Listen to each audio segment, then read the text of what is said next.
Essa é a máxima, né? Hoje em dia muita gente fala sobre isso, mapa não é território, mapa não é território, mapa não é território. O que isso tem a ver com marketing?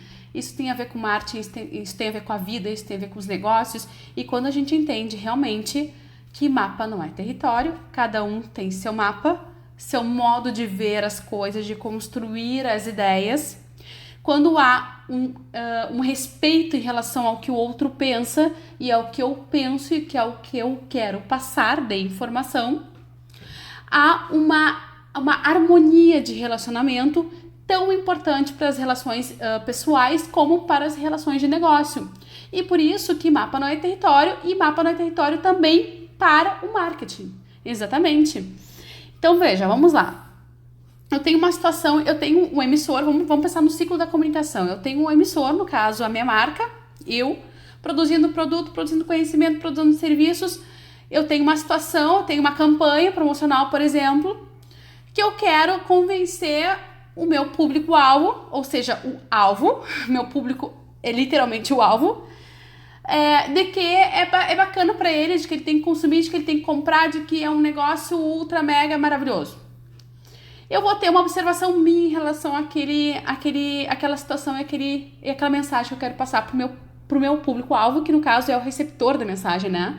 Vou utilizar meus canais para fazer o ciclo da comunicação funcionar, vou esperar do meu receptor um feedback e vou querer que ele dê um feedback de acordo com as minhas expectativas, né?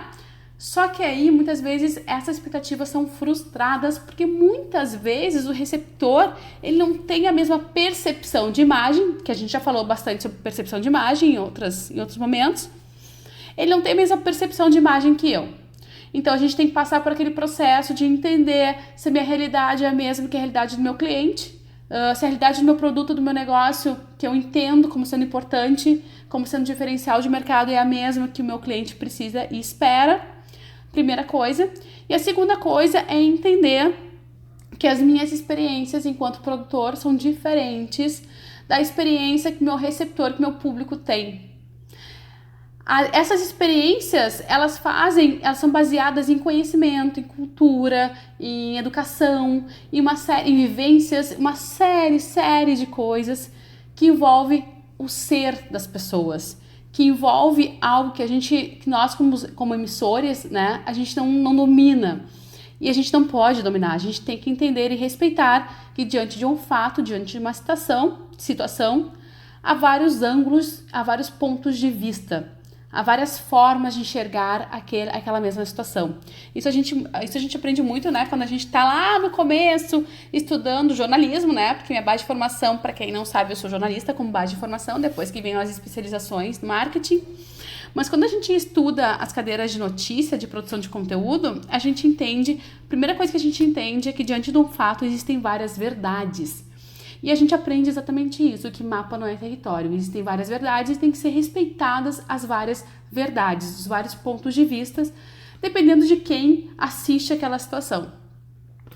Então, as pessoas, é importante, é legal, isso para o marketing a gente traz, entendendo de que o público sempre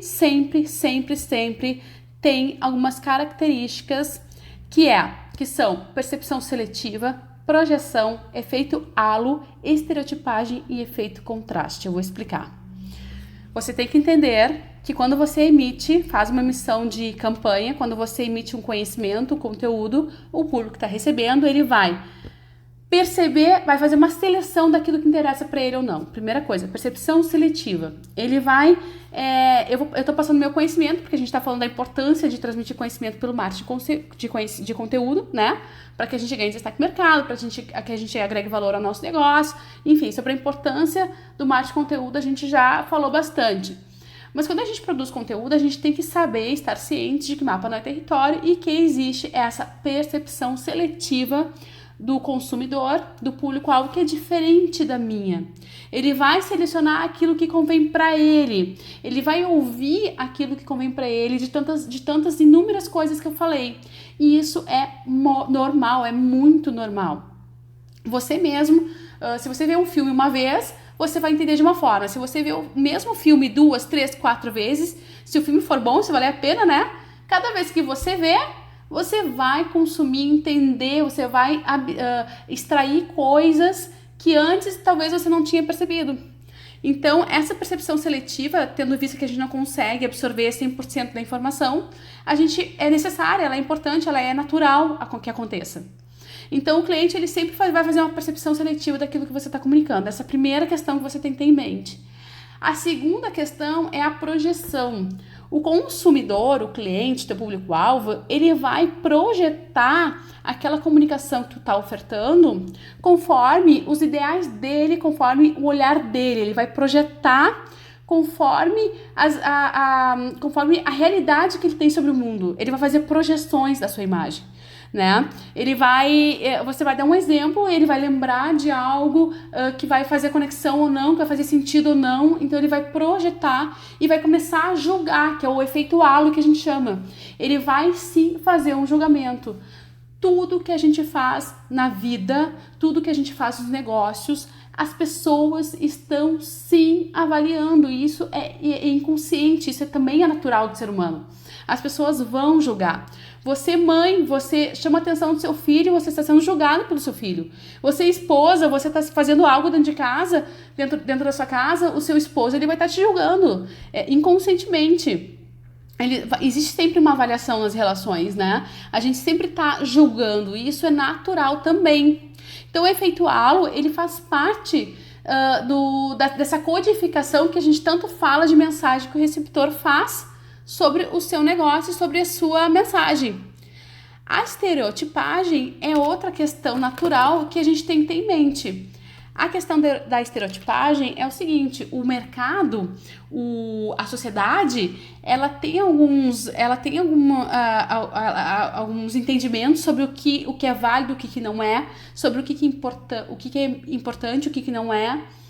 Isso são conceitos já prontos que a gente chama de estereotipagem, né? São efeitos de imagem e de mensagem que a gente, quando consome, a gente já julga, já coloca na caixinha daquilo que a sociedade já entende como sendo daquele jeito. É um estereótipo sobre aquele determinado assunto, sobre aquela determinada chamada, enfim. Então, no final de tudo isso ainda tem o que a gente chama de efeito contraste, né? Que é aquela mensagem que eu passo e que daqui a pouco não tem nada a ver com o que o cliente, com o que o receptor estava imaginando ou pensando, né? Vai na contramão dos ideais do receptor e do que a gente espera que ele entende como sendo ok. Isso tudo é importante a gente ter ciência de que acontece no ambiente subjetivo, né? No nível subjetivo da mensagem, né?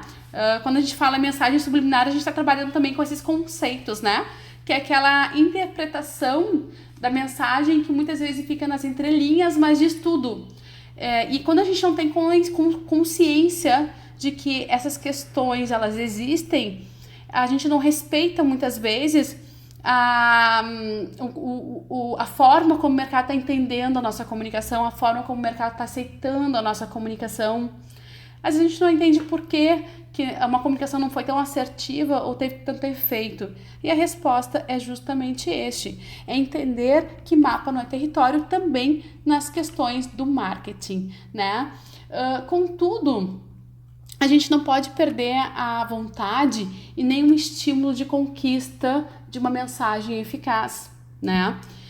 Por quê? Porque quando a gente trabalha sempre olhando para essa questão do que deu certo, o que não deu, sempre pesquisando como que o mercado entendeu a minha mensagem sem desestimular disso, sem desestimular de melhorar, a gente consegue, no final das contas, elevar a qualidade do nosso conhecimento, e a gente consegue impactar melhor o nosso público-alvo à medida que a gente vai entendendo que mapa não é território e que a gente tem que estar sempre olhando para o nosso público, olhando para as demandas, para as necessidades do nosso público e entendendo qual é realmente o perfil do nosso público.